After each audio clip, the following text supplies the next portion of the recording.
আজকে আমরা স্কুলে আমাদের ভারতীয় পতাকা তুলেছি। টিচার আমাদের বললেন যে আজকে আমাদের স্বাধীনতা দিবস। উনি বললেন যে আজকের দিনে ভারতবর্ষ স্বাধীন হয়েছিল। হ্যাঁ নায়রা, উনি আর তোমাদের কি বলেছে? আমরা স্বাধীন হয়েছি কারণ আ- আ- আম- আমার মনে নেই উনি আর কি বলেছিলেন। বাবা, আমার মনে আছে, আমি কি তোমায় বলবো? হ্যাঁ নীল, প্লিজ আমাদের বলো। টিচার আমাদের বললেন 1947 সালের 15 অগস্ট ইন্ডিয়া ইংরেজের থেকে স্বাধীনতা লাভ করেছিল। আমরা এই ঘটনাকে স্মরণীয় করার জন্য আজকের দিনটা পালন করি। বাবা, ইংরেজরা কেন ইন্ডিয়াতে রাজত্ব করত? নীল, নায়রা, অনেক বছর আগে সারা ইন্ডিয়াতে অনেক ছোট বড় রাজ্য ছিল। ইংরেজরা ইন্ডিয়াতে এসেছিল ব্যবসায়ী হিসেবে। ব্যবসায়ী তাদেরকে বলে যারা জিনিস কেনা বেচা করে অনেক পরিমাণে। আস্তে আস্তে ওরা খুব শক্তিশালী হয়ে উঠলো আর ইন্ডিয়ায় রাজত্ব করা শুরু করলো।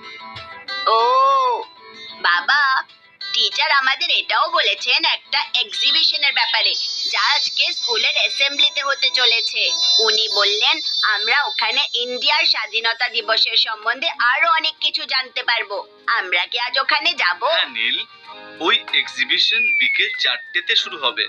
আমরা নিশ্চয়ই ওখানে যাব। নায়রা আর নীল দুজনেই খুবই উচ্ছ্বসিত এই এক্সিবিশন দেখার জন্য। একদিকে ভারতীয় স্বাধীনতা সংগ্রামের আর সংগ্রামীদের বই রাখা আছে, আর অন্যদিকে স্বাধীনতা সংগ্রামের ঘটনার আর 1947 সালের স্বাধীনতা দিবসের ফটো টানানো আছে।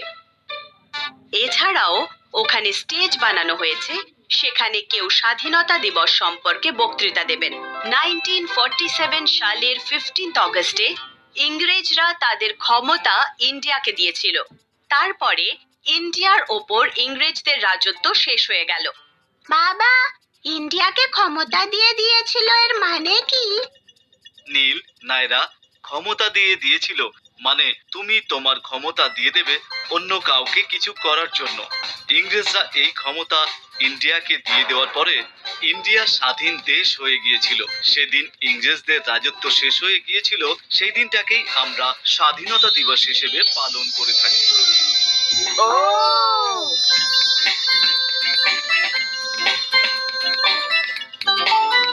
বাচ্চারা, তোমরা কি জানো আজকের দিনে লাল কেল্লায় কে পতাকা উত্তোলন করলেন? না। প্রতি বছর স্বাধীনতা দিবসে ভারতের প্রধানমন্ত্রী পতাকা উত্তোলন করেন। তারপরে উনি দেশের জনগণকে কিছু বক্তৃতা দেন। এই বক্তৃতাতে উনি সবাইকে হ্যাপি ইন্ডিপেন্ডেন্স ডের শুভেচ্ছা জানান আর আমাদের দেশের উজ্জ্বল ভবিষ্যতের কথা বলেন। ও হ্যাঁ, আমি আজকে সকালে টিভিতে দেখেছিলাম। হ্যাঁ সোনা, তোমরা দুজনে কি জানো ইন্ডিয়ান ফ্ল্যাগ কেমন দেখতে? হ্যাঁ, এটা খুব সুন্দর দেখতে আর 3টে কালার আছে। আমি জানি এটাকে ট্রাই কালার ফ্ল্যাগও বলা হয়। হ্যাঁ, সবচেয়ে উপরে আছে স্যাফরন কালার, মাঝখানে আছে হোয়াইট আর গ্রিন তার নিচে। এছাড়াও এটার মাঝখানে নেভি ব্লু কালারের অশোক চক্রও আছে।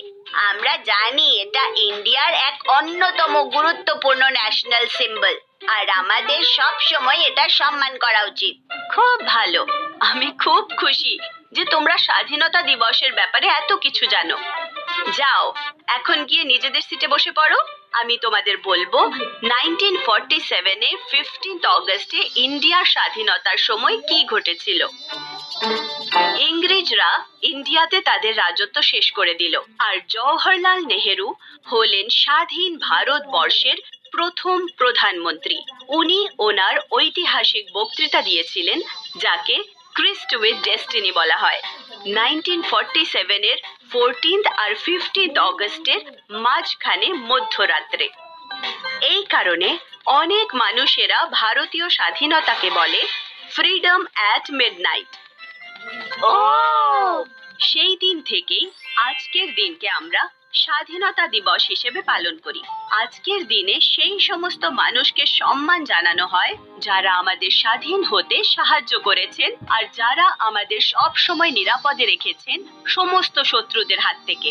চলো সবাই আজ প্রমিস করি যে আমরা সব সময় ইন্ডিয়াকে সম্মান করব আর সবার সাথে ভালো ব্যবহার করব।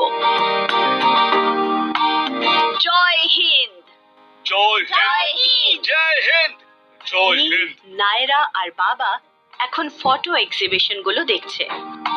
ওরা গেল আর দাঁড়ালো পণ্ডিত জওহরলাল নেহেরুর ফটোর কাছে, যিনি বিখ্যাত স্বাধীনতা দিবসের বক্তৃতা দিয়েছিলেন। নীল, নায়রা, তোমরা কি জানো নেহেরু তার বিখ্যাত স্বাধীনতা দিবসের বক্তৃতায় কি বলেছিলেন? হ্যাঁ বাবা,